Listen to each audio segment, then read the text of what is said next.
Hi అండి, ఈరోజు దొండకాయ మెంతికారం కూర చేసుకుందాం. ఇవి గాడ్ మెంతికారం. దానికి ఫస్ట్ ఆయిల్ పెట్టాలి. పెట్టి అందులో కొంచెం ఒక స్పూన్ మెంతులండి, ఒక స్పూన్ లాగా అంతే, ఇన్నే. ఎందుకంటే చేదు వస్తుంది ఎక్కువ వేస్తే. మెంతులు వేస్తే మంచి వాసన వస్తుంది. వేరే మెంతికారం కదా, దానికోసం ఒక హాఫ్ స్పూన్ ఆర్ స్పూన్ మెంతులు వేసుకోవాలి. కొంచెం వేయించుకోవాలి మెంతులు.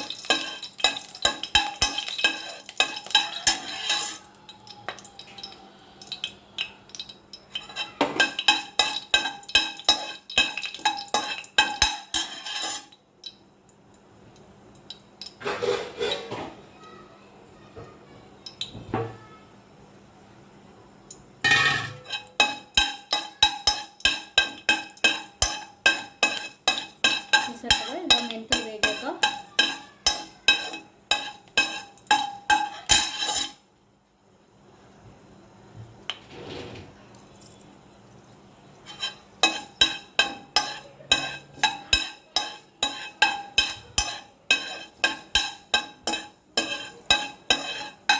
ఇప్పుడు ఇందులో శనగపప్పు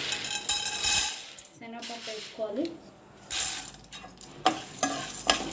శనగపప్పు ఒక కప్పు వేసుకోండి. మెంతులు ఒక పావు స్పూన్ వేసుకున్నాం.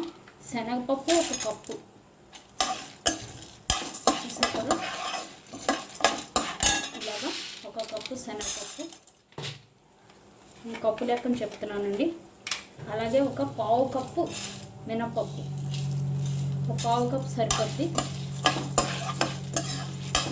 శనగపప్పు ఒక కప్పు అయితే ఒక పావు కప్పు మినపప్పు అండి. అలాగే ఒక అర స్పూన్ మెంతులు వేస్తున్నాను.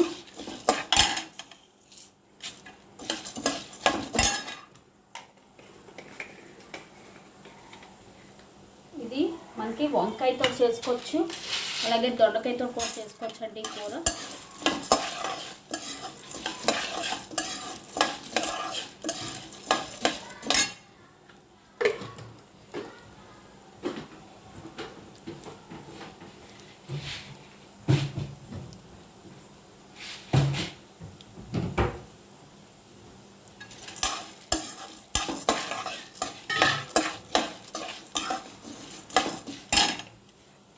ఇప్పుడు అలాగే ఒక పావు కప్పు ఆవాలు,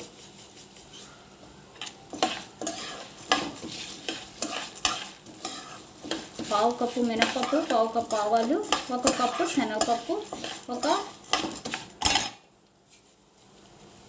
చూసారు కదా, అలాగే ఒక అర స్పూన్ మెంతులు వేసి వేయించుకోవాలి ఇలాగా.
కలుపుతూ వేయించాలండి, లేదంటే మాడిపోద్ది.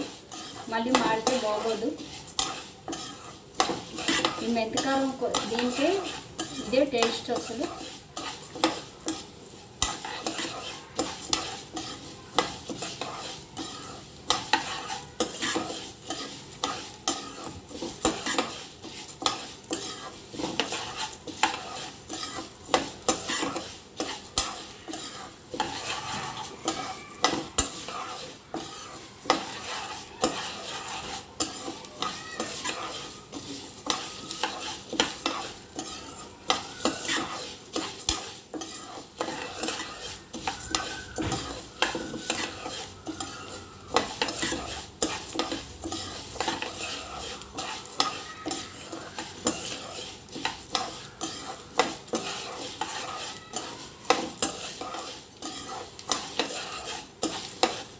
చూసారు కదా, ఇలా వేగాక ఇప్పుడు 3 వంతులు వేగిపోయాయి అన్నాక అప్పుడు మనం రెడ్ చిల్లీ వేసుకోవాలండి. రెడ్ చిల్లీ సరిపడ మన కారాన్ని సరిపడ రెడ్ చిల్లీ.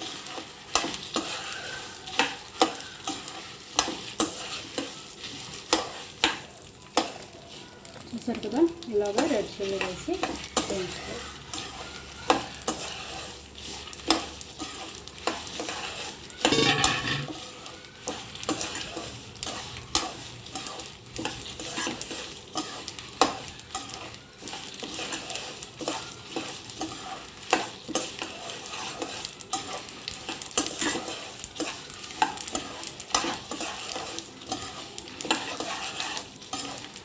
చక్కగా వేయించింది, ఇంకా ఆఫ్ చేస్తాను.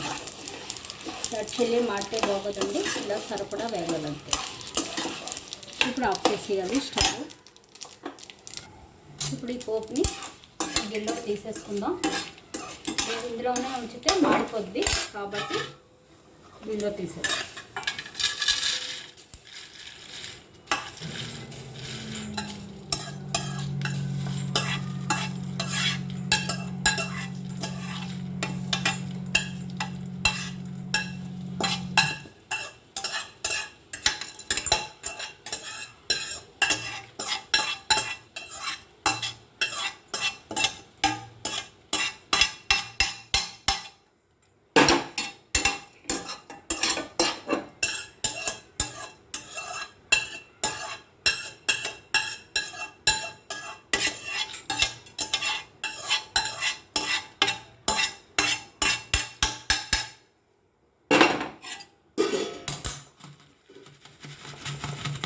చూసారు కదా, ఇలా తీసేసాక మనం ఇందులో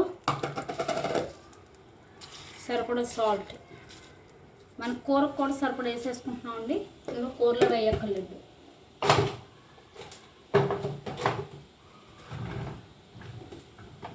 అలాగే కొంచెం పసుపు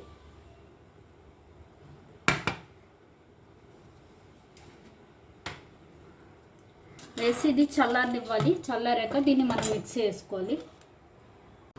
అండి, ఇప్పుడు దొండకాయ మెంతికారం కూర చేసుకుందాం. దానికి ఫస్ట్ ఆయిల్ పెట్టాలి. ప్యాన్ పెట్టి దొండకాయలు వేసుకోవాలి. దొండకాయలు ఇలా గుత్తుల్లో తరుపుకొని వేసుకోవాలండి.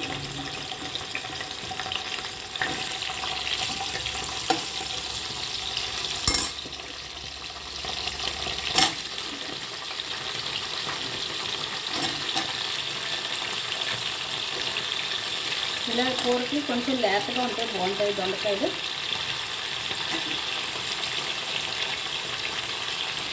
చక్కగా ఇలాగా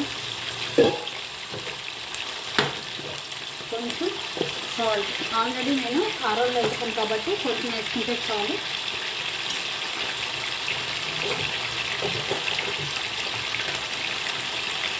అలాగే కొంచెం టర్మరిక్ పౌడర్,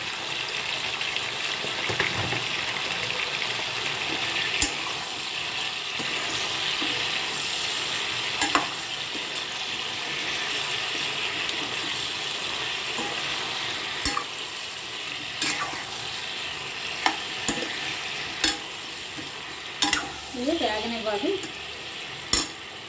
మూత పెట్టి వేయించాలి సిమ్లో పెట్టి.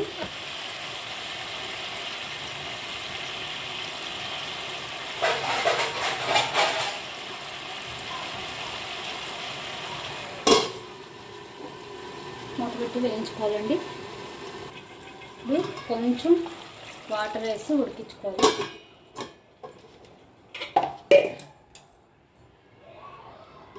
చూసారు కదా, ఇలాగా కొంచెం వాటర్, మెత్తగా ఉడుకుతుందండి. వాటర్ వేస్తే, ఆయిల్ మనం ఎక్కువ వేసినా సరే కొంచెం వాటర్ వేస్తే మెత్తగా ఉడుకుతుంది.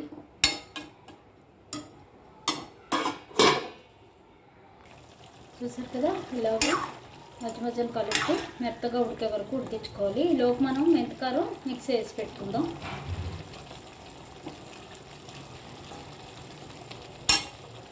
భలే ఉంటాయండి, లేత లేతగా అలా తింటే. ఒత్తిడి కూడా బాగుంటుంది కూర.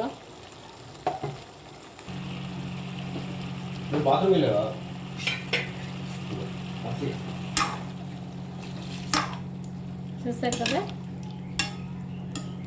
ఇలాగా కొంచెం ఉడికించుకోవాలి మెత్తగానే, అప్పుడే బాగుంటుందండి. మెత్తగా ఉండాలి కూర, అలాగని ముక్క చెతకూడదు. అలాగా ఉడికి వరకు ఉడికించాలి. కొంచెం వాటర్ అయిపోతే మళ్ళీ వాటర్ పోసుకొని ఉడికించవచ్చు. ఆయిల్లో వేయించుకోవాలనుకున్న వాళ్ళు కూడా ఆయిల్ వేసుకోవచ్చండి. నేను ఆయిల్ ఎక్కువే వేసాను, చూస్తే మీకు తెలుస్తుంది. కానీ ఆయిల్లో అయితే మనకి మెత్తగా ఉండదు, ముక్క మెత్తగా ఉండాలి కదా. కొంచెం దొండకాయ అసలే అరగదు తొందరగా, అందుకోసం కొంచెం మెత్తగా ఉంటేనే బాగుంటుంది. చూసారు కదా, ఇలాగా మనం కారం కూడా మిక్స్ చేసి పెట్టేసుకోవాలి. ఇప్పుడు అది ఉడికాక అప్పుడు కారం వేసి చూపిస్తాను. చూసారు కదా, ఇలా ఉడుకుతున్నప్పుడు ఇందాక కొంచెం కారం ముక్కలకు పట్టడానికి ఒక స్పూన్ కారం వేసుకోవాలండి. అప్పుడు ముక్కలకు ఆ వాసన పడుతూ ఉంటుంది, ముక్క కూడా మెత్తగా ఉడికే వరకు.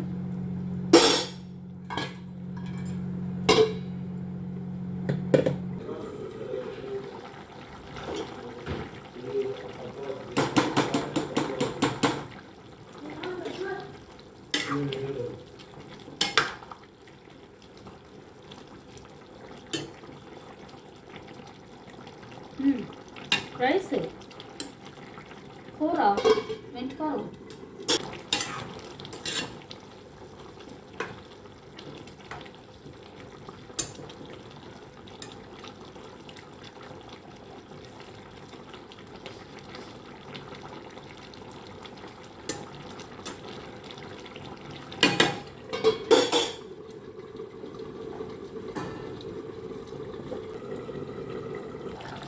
చూసారు కదా, ఆల్మోస్ట్ ఉడికిపోయింది.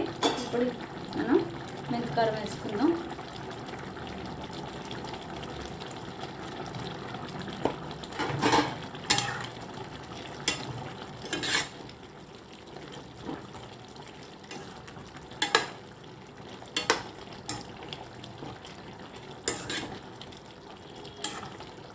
చూసారు కదా, మంచి బాగుంది కదా, కలర్ఫుల్గా.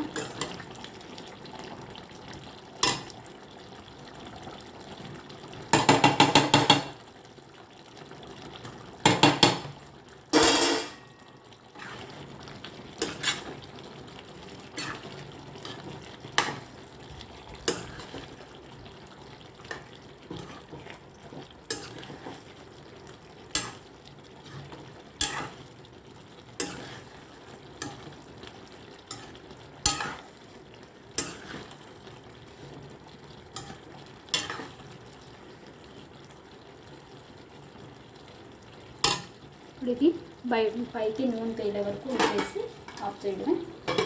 సిమ్లో పెట్టి ఉడికిద్దాం. చూసారు కదా, అంతేనండి, కూర రెడీ. చూసారు, ఆయిల్ వదిలేస్తుంది. దొండకాయ మెంతికారం కూర రెడీ.